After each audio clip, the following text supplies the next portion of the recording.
نہج البلاغہ کس کی کتاب ہے؟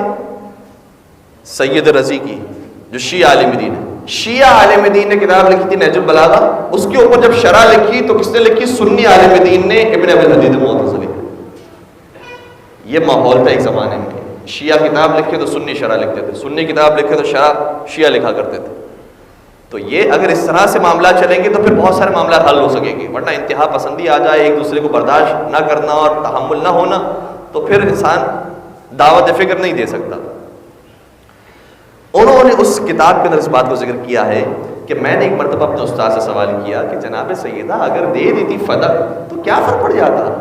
کیوں انہوں نے اتنا ایمفسائز کیا کہ نہیں یہ فدق ہمارا مال ہے، یہ ہمارے، یا تو تم میں مانو کہ پیغمبر نے مجھے اپنے زمانے میں دے دیا تھا اور یہ میرا مال ہے، میری ملکیت ہے، مجھے تحفتاً دیا گیا تھا، یا یہ مانو کہ یہ میراث ہے، میرا ہی حق بنتا ہے، تو یا میراث کے ذریعے تمہیں مانو۔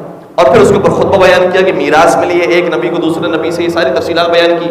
اتنا کیوں فدق کے معاملے کو اٹھایا گیا؟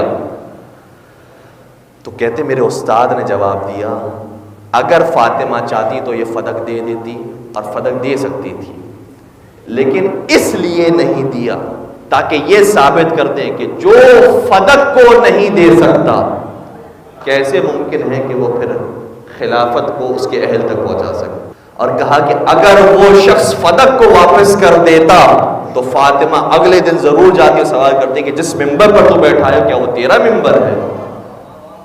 اور یہ مرحلہ آگے بڑھ جاتا۔ تو یہ پہلا مرحلہ، پہلی سیڑھی تھی فدق، اور ثابت کر دیا کہ جب یہ فدق ہی کو نہیں دے سکتے تو دوسری سیڑھی، دوسرے مرحلے کی تو بات ہی نہیں آتی۔ اس لیے فدق کے اوپر اتنا ایمفسائز کیا گیا۔